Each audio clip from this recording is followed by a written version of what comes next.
Eternity. ये बात कभी धर्म में विश्वास करने वाले लोगों से जुड़ी थी या फिर प्यार करने वालों से। अब कुछ साइंटिस्ट्स मानते हैं कि समय शायद कभी खत्म ही नहीं होगा। लेकिन अगर इटर्निटी वाकई है तब तो सचमुच कई बड़ी अजीब चीजें होंगी।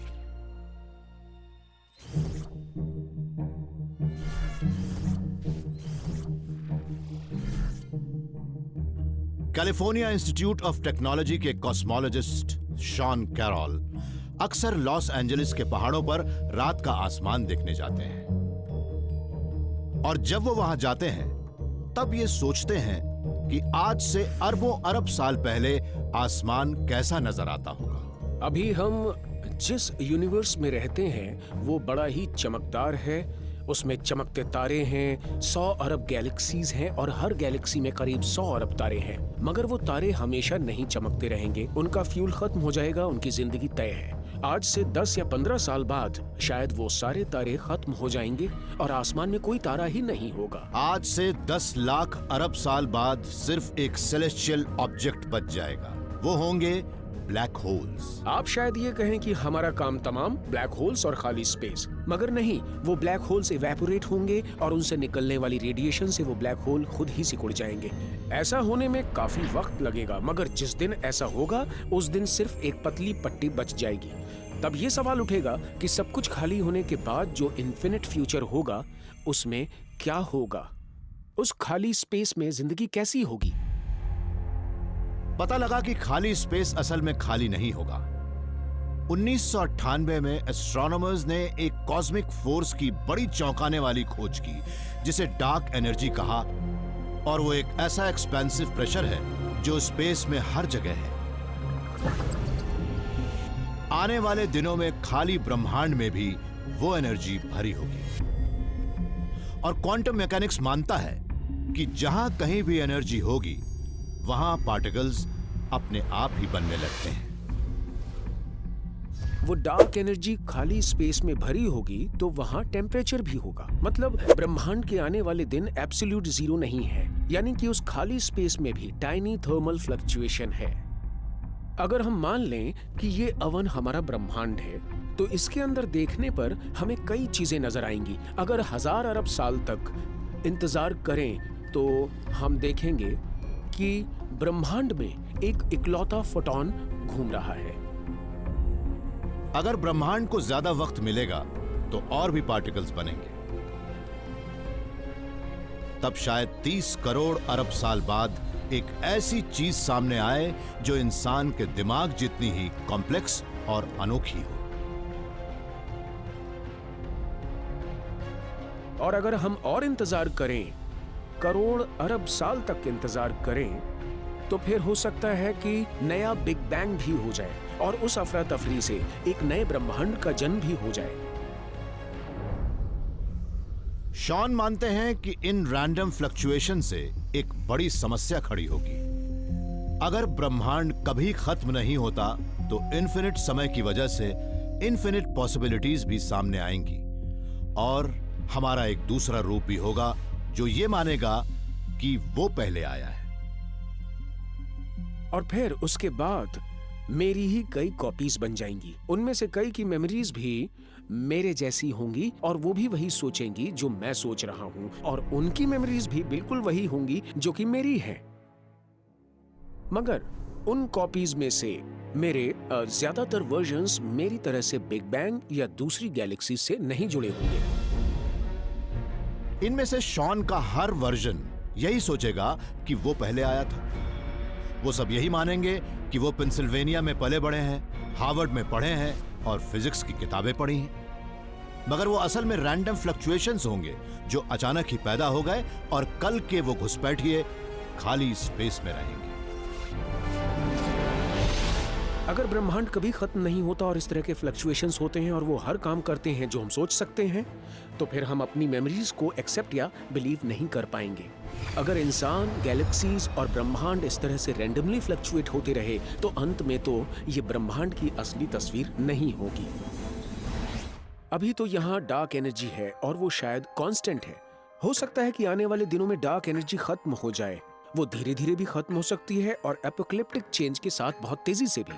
चाहे जो भी हो, एक न एक दिन वो डार्क एनर्जी खत्म तो होगी और तब ब्रह्मांड का टेम्परेचर भी शून्य हो जाएगा और उस वक्त हमें उन दूसरे शॉन्स से भी छुटकारा मिल जाएगा और बुरी मेमोरीज भी मिट जाएंगी। उससे हमें कॉस्मोलॉजी की नई थ्योरी मिलेगी जिसके मुताबिक अगर कोई इंसान होगा तो वो एक असली ब्रह्मांड में ही होगा। अगर डार्क एनर्जी बढ़ती रही तो हमारा कॉस्मोस भी बढ़ता जाएगा और तब हम सबके ही अनगिनत रूप बन जाएंगे और वो सब अभी से इटर्निटी तक बने रहेंगे। ऐसे किसी ब्रह्मांड को सिर्फ एक ही चीज बचा सकती है, एक कॉस्मिक एपोकलिप्स।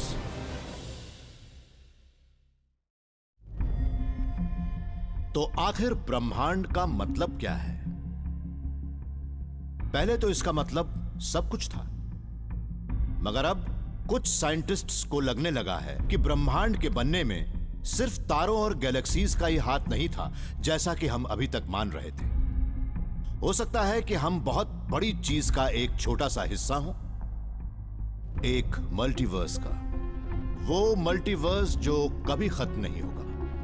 वहां जहां हमारे ब्रह्मांड जैसे ब्रह्मांड पलक झपकते ही बनते और खत्म होते हैं। राफाएल बूसो भी नई पीढ़ी के एक ऐसे ही कॉस्मोलॉजिस्ट हैं जो मानते हैं कि हमारा ब्रह्मांड शायद ऐसी अकेली जगह नहीं है जहां जीवों का वजूद है। वो मानते हैं कि नए नए ब्रह्मांड लगातार बनते रहते हैं और वो एक विशाल मल्टीवर्स के अंदर होते हैं। उस मल्टीवर्स में अलग अलग रीजन्स होते हैं। वो अलग अलग रीजन इतने बड़े होते हैं कि अगर कोई उसके अंदर रहता है तो वो वैसे ही रहेगा जैसे एक अकेली मछली एक बड़ी टंकी में रहती हो। ऐसा भी हो सकता है कि वहां कुछ और हो ही नहीं। आप ये मान लीजिए कि हम जिस ब्रह्मांड में रहते हैं वो एक गुब्बारे जैसा है। शुरुआत में तो वो एक कॉम्पैक्ट स्पेस के एक छोटे से टुकड़े जैसा होता है, मगर बिग बैंग के वक्त एक पावरफुल फोर्स इन्फ्लेशन उसे पलक झपकते ही बड़ा कर देता है। 14 अरब साल बाद हम सब उस फूले गुब्बारे की दीवारों के अंदर रहते हैं और हमें उसके बाहर का कुछ पता नहीं होता। मगर राफाएल मानते हैं कि गुब्बारे के बाहर इन्फ्लेशन चलता ही रहता है। वो लगातार स्पेस के छोटे टुकड़ों को फुलाता रहता है। तो ये कमरा एक मल्टीवर्स है और समझ लीजिए इसके अंदर रखा हर गुब्बारा एक ब्रह्मांड है और ये सारे ब्रह्मांड यहाँ इन्फ्लेशन की वजह से हैं। राफाएल की इस इन्फ्लेशन वाली राय की जड़ है वो सच्चाई जिसे स्ट्रिंग थियरी कहते हैं और उसके मुताबिक स्पेस के 3 नहीं बल्कि 9 डायमेंशंस हैं। हमारे ब्रह्मांड में तो 6 डायमेंशंस सबसे छोटे पार्टिकल से भी ज्यादा छोटे होकर आपस में सिमटे हुए हैं। हो सकता है कि कोई ऐसी जगह होगी जहां 9 स्पेशल डायमेंशंस बड़े हो जाते हों।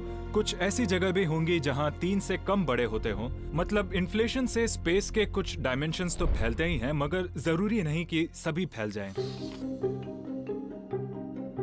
इन फूले हुए गुब्बारों की तरह स्पेस के इन्फ्लेटेड डायमेंशंस भी बड़े अनस्टेबल ही होते हैं और एक वक्त पर फट भी जाते हैं।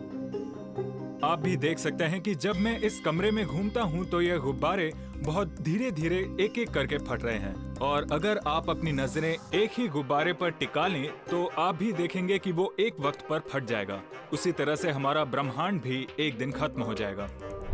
इन्फ्लेशन किस तरह से स्पेस के सिमटे हुए डायमेंशंस को म्यूटेट करता है, इसकी स्टडी करके राफाएल ने यह पता लगा लिया कि इन्फ्लेटेड यूनिवर्स बनाने का रेट उनके खत्म होने के रेट से कहीं ज्यादा है। मतलब भले ही हर पल ब्रह्मांड खत्म होते रहते हों, लेकिन उसी वक्त कई और बनते भी रहते हैं। इस तरह से मल्टीवर्स लगातार बढ़ता रहता है और वो शायद कभी खत्म भी नहीं होगा। इस पैटर्न को एटर्नली इन्फ्लेटिंग मल्टीवर्स कहते हैं। अगर आप इस कमरे को बाहर से देख रहे हो तो आपको लगेगा कि ये कभी खत्म नहीं होगा, हमेशा बना रहेगा।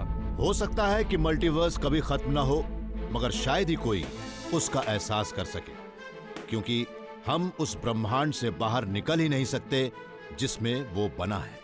हम इस गुब्बारों से भरी लगातार होने वाली इन्फ्लेशन वाली इटर्निटी को शायद कभी ना देख पाएं। लाइट की स्पीड की सीमा हमें उन दूसरे गुब्बारों को नहीं देखने देगी। अगर आप इस गुब्बारे के अंदर रहे तो एक ना एक दिन ये फटेगा ही। अगर आप किसी ब्रह्मांड में रहते हैं उसमें तो रहना ही पड़ेगा। तो रफाएल के मुताबिक वो एक ना एक दिन खत्म हो ही जाएगा।